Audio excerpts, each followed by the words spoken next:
AKGB, here to inform you about earthquakes. My name is Gigi and this is Amanda. Earthquakes involve the movement of plates in the Earth's crust, which creates seismic waves. Now here are Crystal and Vicky. There are three different kinds of plate tectonic boundaries. They are divergent, convergent, and transform. Let's see how they work. A divergent boundary occurs when two tectonic plates move away from each other. Lava erupts from long fissures and geysers spew superheated water along these boundaries. Along the rift, earthquakes strike frequently. Magma, molten rock, rises from the mantle, oozes into the gap, and hardens into solid rock, forming new crust. Overall, oceanic crust, made of basalt, is created at divergent boundaries. A convergent boundary occurs where two plates come together. When the plates collide, the edge of one or both plates is forced up into a rugged mountain range, and sometimes the other is bent down to create a deep seafloor trench. Parallel to the boundary mountain range and trench, a chain of volcanoes may form. Powerful earthquakes shake a wide area on both sides of the boundary. A transform plate boundary is formed when two plates slide past each other. Natural or human-made structures that cross a transform boundary are separated into pieces and carried in opposite directions. As the plates grind along, creating a linear fault valley or an undersea canyon, rocks that line the boundary are destroyed. However, no magma is formed. Overall, crust is cracked and broken at transform margins, but is not created or destroyed.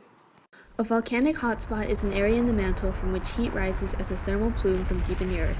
High heat and lower pressure at the base of the lithosphere, tectonic plate, contributes to the melting of the rock. This magma rises through cracks and erupts, forming volcanoes. Chains of volcanoes, such as the Hawaiian Islands, form as a result.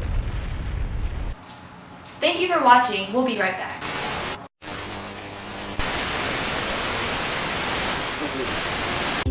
At any moment, an earthquake could come. You will need to be prepared. Practice the stop, drop, and hold sequence. Try and remain calm at all times.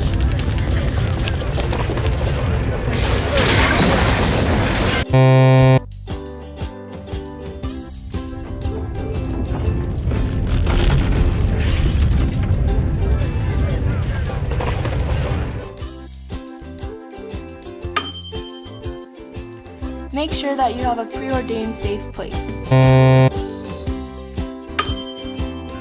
Keep and maintain an emergency kit that is easily accessible. This kit could include water, non-perishable food items, a flashlight, medicinal supplies, and more.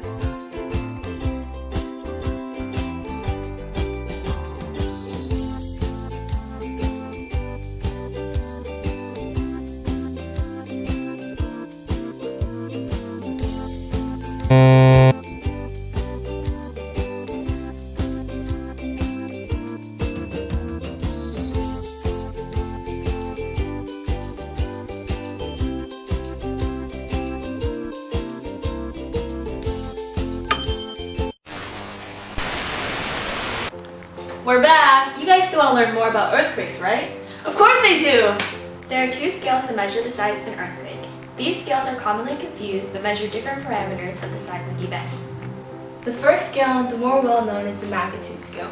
The magnitude scale is an objective instrumental measurement first formed in the 1930s.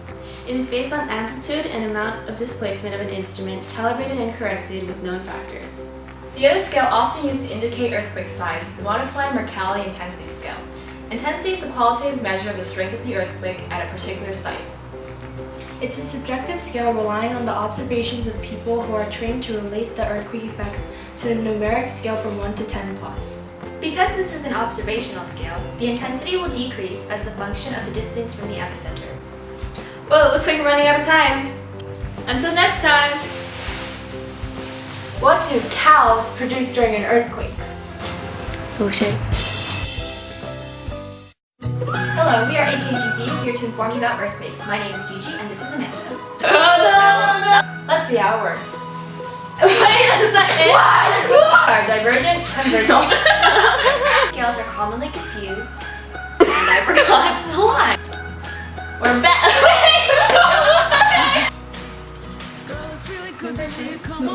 Vicky, it's you.